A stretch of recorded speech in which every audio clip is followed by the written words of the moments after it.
Hello नमस्कार बहन, हमारे चैनल में आपका स्वागत। हम आपको बहुत ही महत्वपूर्ण जानकारी देने वाले हैं अतिथि शिक्षकों के नियमितीकरण को लेकर। अतिथि शिक्षकों के नियमितीकरण का मुद्दा उठाया हुआ है दल पेटा ने। तो अतिथि शिक्षकों से पूछा गया है कि सरकार से बात हुई कि नहीं हुई अतिथि शिक्षकों के नियमितीकरण को लेकर। और ये वीडियो का सेकंड पार्ट है। फर्स्ट पार्ट मैं बना चुका हूँ, इससे पहले अतिथि शिक्षकों के नियमितीकरण को लेकर बात की गई थी। अब ये दूसरा पार्ट है, इसमें भी अतिथि शिक्षकों का मुद्दा उठाया गया। अतिथि शिक्षकों के नियमितीकरण के ऊपर बात की गई है। क्या कहना है जिलाध्यक्ष, प्रदेश अध्यक्षों का और सरकार का।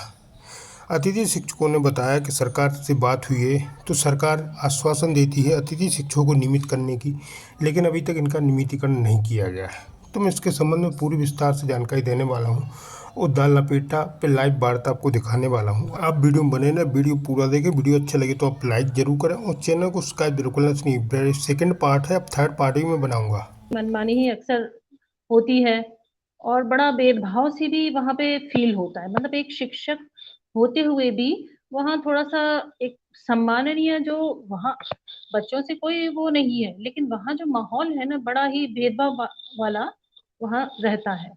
तो एक शिक्षक होते हुए भी ये चीजें बहुत ही बुरी लगती है। अच्छा, आप चूंकि प्रदेश अध्यक्ष हैं महिला एथलेट मोर्चे की इस मसले पर, अभी तक जी, जब से आप लगे हैं, जब से काम कर रहे हैं, तब से आपको ये आश्वासनों का लॉलीपॉप कब कब दिया गया, कितनी बार दिया गया? बहुत बहुत बार दिया गया है। बिल्कुल, मतलब कांग्रेस की सरकार थी तब से ही, मतलब बिल्कुल उस समय तो ऐसा लग रहा था कि हाँ, आजकल में ये काम कर ही दिया जाएगा। सारी बातें हो चुकी थी, सब तरह के डिसीजन लिए जा चुके थे, लेकिन फिर से बातें पलट दी जाती है और इस तरह से सरकारें बदलती रहती हैं।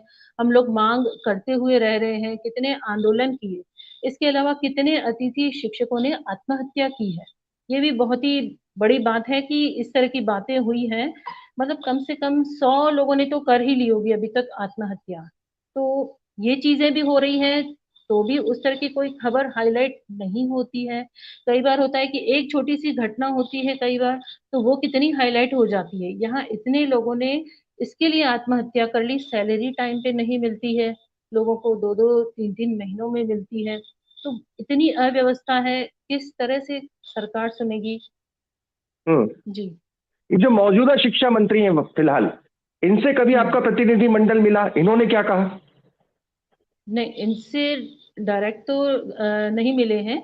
यहाँ गए थे इनके यहाँ भी हम लोग, पर यहाँ भी वही आश्वासन, आपकी फाइल देखी जाएगी, बुलाई जा रही है, आप लोग आइए 2 दिन में। हम लोग बार बार गए, लेकिन अभी तक सिर्फ आश्वासन मिलता है, कोई सही जवाब नहीं मिलता है, कोई नीति अभी तक बनाई नहीं जा रही है।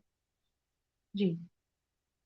आपने जिस तरह से जो जिक्र करा, आपने खुदकुशी का जिक्र करा कि कई हालात परिस्थिति के चलते कई लोगों ने इस तरह कदम उठाया, कुछ बता सकते हैं आपकी ये जो स्थिति परिस्थिति थी कि जिस भरोसे के साथ कि नियमित हो जाएंगे, कईयों की शादी होने वाली होती है, वो शादी नहीं हो पाती है, रुक जाती है, कईयों के परिवार की स्थिति, कुछ है आपकी जान पहचान में इस तरह की दास्तां बता सकते हैं?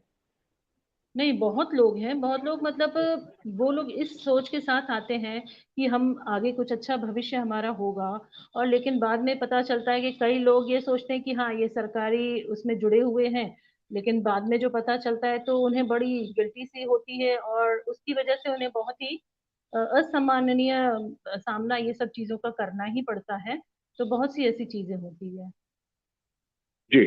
आपकी मांग जो है उसमें एक सबसे बड़ी मांग नियमित करने की है। जी, सबसे बड़ी मांग, पहली मांग जो है वो तो यही है कि नियमितीकरण किया जाए और जो कार्य अनुभव के आधार पे अंक दिए जाए, प्रतिवर्ष 3 अंक के हिसाब से, अधिकतम 10 वर्षों में 30 अंक दिए जाए, बोनस अंक दिए जाए। और अभी जो विभागीय परीक्षा, अगर जो परीक्षा हो रही है उसमें अतिथि शिक्षकों के लिए जो पासिंग मार्क्स है उसको 33% किया जाए।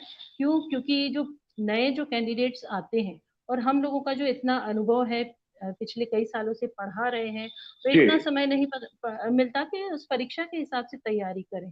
तो इसके कारण जो है पासिंग मार्क्स 33% रखे जाएं। बाकी तात्कालिक मांग हमारी ये है कि जो वेतन है उसे दुगना किया जाए, हमारे पद को स्थायित्व माना जाए, रिक्त न माना जाए। ये हमारी तात्कालिक मांगे हैं। जी। जी। अच्छा, इन सब मांगों के ऊपर कहीं कोई कॉन्फ्लिक्ट है कि सरकार ये सारी मांगे नहीं पूरी करना चाहती, इसमें से एक या दो मांग पूरी करना चाहती है? कहीं कोई बातचीत की मेज पर कहीं कुछ ऐसा हुआ है अभी तक? सर सबसे बड़ी बात तो ये है, सरकार अभी तक कहते हैं ना, कानों पे जूं तक नहीं रेंगना, वो स्थिति है। तो मांगे मानना न मानना, हम लोगों ने तो मतलब उनके दरवाजे खटखटा के, वो नहीं होता है, सर पीटते पीटते थक गए हैं, लेकिन सरकार के कानों पे जूं तक नहीं रेंग रही है। हमारे जो डेलीगेशन है कितनी बार 14 सालों से मिलने की कोशिश कर रहा है, लेकिन मुख्यमंत्री जी ने कभी समय नहीं दिया है आज तक मिलने का। तो मिलना ही नहीं हो पाया है, तो क्या वो मांग मानेंगे, क्या नहीं मानेंगे, या क्या वो करेंगे?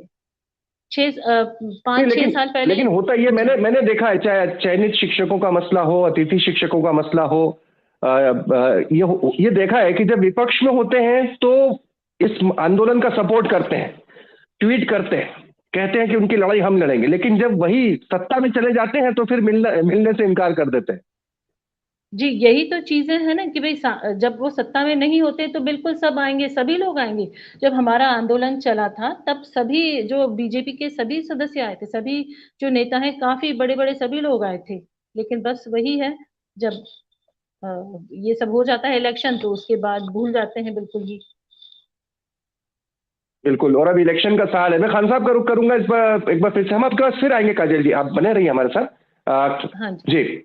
और ये जी, काजल जी, आप कब से पढ़ा रही हैं जी? कल हम बात करें, आप कब से पढ़ा रही हैं अतिथि शिक्षक के तौर पर, और कैसा लगता है? क्योंकि ये सुनकर, आप जो मैंने अभी तक सुना कि आप समान काम है, समान काम का समान वेतन मिलना चाहिए।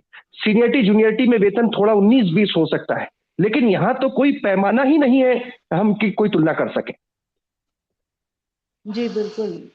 मुझे भी 9 साल हो गए हैं पढ़ाते हुए, और वैसे तो जो है वेतन शुरू में जो। खान साहब, मेरा आपसे एक सवाल है कि अब चूंकि चुनावी साल है, चुनावी साल में ही अक्सर वोटरों की याद आती है, चुनावी साल में मुद्दों की याद आती है, कोई भी पार्टी हो, दोनों पार्टी हो।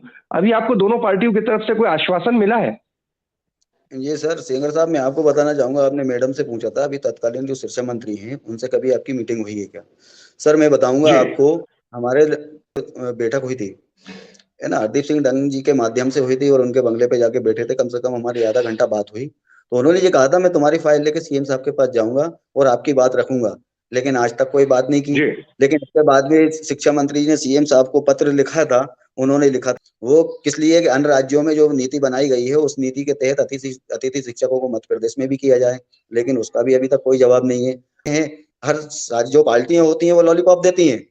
अभी कल ही हम हमारे विधायक, क्षेत्रीय विधायक जी से मिले, उन्होंने कहा कि मैं तुम्हारी बात सीएम साहब तक पहुंचाऊंगा। अब पता नहीं पहुंचाते नहीं पहुंचाते, जी। बोले लॉलीपॉप दे रहे हैं। मैं उनसे स्पष्ट बोल दिया,